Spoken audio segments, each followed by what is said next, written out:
자, 문제 풀어보도록 하겠습니다. 자, 1번. 교류에서 저압은 몇 볼트인가? 라고 이제 얘기를 했는데, 자, 우리 앞전에서도 얘기를 했지만, KC 규정으로 이제 변경이 되면서 전압에 대한 구별이 좀 바뀌었죠. 그래서 우리가 직류와 교류, 그리고 크기 값에 따라서 저압, 고압, 특고압으로 이제 구별이 된다. 이렇게 얘기를 했고요. 자, 직류 같은 경우에는 기존에 750V였는데 이제 얘가 1500V로 바뀌었고요. 그 다음에 교류는 600V였는데 600V였는데 얘가 1000V로 이제 바뀌었다라고 그랬죠. 그 다음에 특고압은 이제 똑같고요. 그러면 고압은 이 중간이 되겠습니다. 따라서 교류 저압을 얘기를 했으니까 1000V가 되겠습니다. 자, 2번. 전압 종류를 구별을 할 때 직류로는 몇 볼트 이하의 전압을 저압이라고 하느냐라고 이제 얘기를 했으니까 직류는 1500V가 되겠고요. 자, 3번. 교류에서 고압의 범위로 오른 것은 어떻게 되느냐라고 이제 얘기를 했는데, 자, 1000V를 넘고 7000V 이하가 되겠죠. 그래서 정답이 4번이 되겠습니다.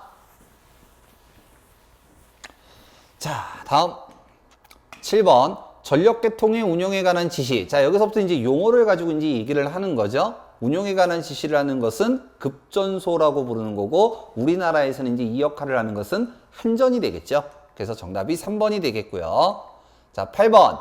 많이 나오는 문제죠. 방전등용 안전기로부터 방전관까지 이르는 전로를 관등회로라고 한다. 자, 용어 같은 경우는 여러분들이 좀 익혀주셔야 됩니다. 자, 그 다음 10번. 자, 충전부는 아니지만 고장 시 충전이 될 위험이 있고 전기가 흐를 수 있다. 이런 얘기죠. 사람이 쉽게 접촉할 수 있는 기기의 도전성 부분을 우리는 노출 도전부라고 한다. 보통 보호도체 같은 경우는 옛날로 따지면 접지선을 가지고 이제 얘기를 하는 거고요. 노출 도전부라고 한다. 자, 11번. 이게 21년도 신규 문제로 이제 나왔었던 문제인데요. 리플풀이 직류란 교류를 직류로 변환할 때 리플 성분의 시료값이 몇 % 이하로 포함된 직류를 말하는가. 자, 교류를 갈 때는 뭐 우리 회로 쪽으로 따지면 비정연파 회로에서 이제 그 내용들이 나오는데, 교류로 보낼 때 어느 정도 직류 성분이 포함이 되어 있어요. 그거를 리플풀이 직류란 몇 프로 이하를 얘기하느냐, 이걸 얘기하는 거고 10%가 되겠습니다. 좀 외워주시고요. 자, 다음 14번. 2차 접근 상태다 라고 할 때 수평거리는 몇 미터 미만인 곳을 얘기하느냐. 자, 앞전에 제가 용어 설명을 할 때 이런 얘기를 했었죠. 지지물이 만약에 쓰러지게 된다면 보통 상하 좌우 다 얘기하는데, 제가 칠판에다가 표현은 요렇게밖에 이제 못하니까 어느 경계선을 기준으로 안쪽을 2차 접근 상태, 바깥쪽을 1차 접근 상태라고 얘기를 했고, 이때 이 경계선을 3m 미만이라고 이제 얘기를 했죠. 3m 미만. 미만까지 정확하게 외워주셔야 됩니다. 따라서 몇 미터 미만이냐라고 했으니까 3m 미만 되겠습니다. 자, 다음 15번.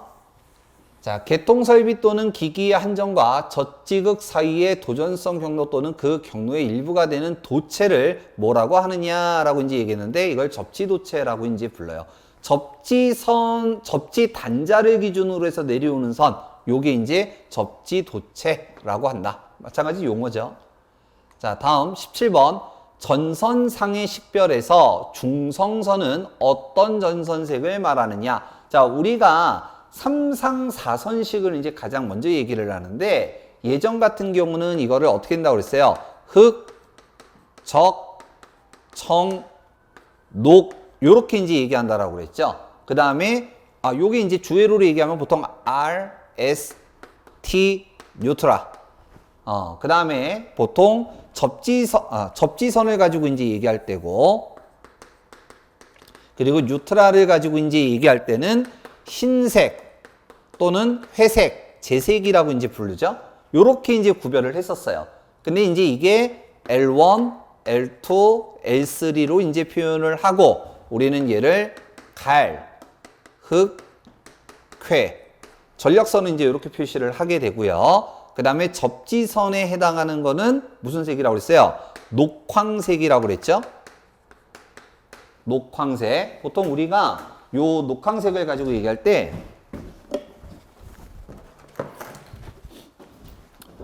잘 보이실지 모르겠네요. 좀 가까이 좀 할까요? 자, 지금 보시면 한쪽은 녹색, 한쪽은 노란 색깔로 되어 있는 전선입니다. 우리는 요거를 녹황색이라고 불러요. 자, 그 다음에 중성선, 요거 뉴트라, 중성선을 가지고 얘기할 때는 청색, 청색, 요렇게 이제 얘기를 하죠. 자, 지금 중성선을 물어본 거니까 청색 되겠습니다. 자, 18번. 자, 보호도체는 어떤 색의 전선을 사용하느냐라고 했는데 예전에 이제 접지라고 이제 불리는 요게 보호도체, 요걸 얘기하는 거죠. 그래서 녹황색이 되겠습니다. 자, 21번. 전선을 접속하는 경우 전선의 세기를 몇 % 이상 감소시키지 않아야 되느냐라고 이제 얘기를 했는데 전선의 구별에서 이제 얘기했던 거죠. 전선의 세기는 20% 이상 감소시키지 않아야 된다. 79까지는 버티는데 80이 되면 끊어질 수도 있더라. 79까지는 무조건 버텨야 되더라. 이 얘기였죠. 자, 그래서 정답이 3번 되겠습니다. 자, 그래서 간단하게 이제 용어하고 그다음에 전선 뭐 이렇게 이제 들어가긴 했는데 여기까지 하고 다음 시간에 뵙도록 하겠습니다. 수고하셨습니다.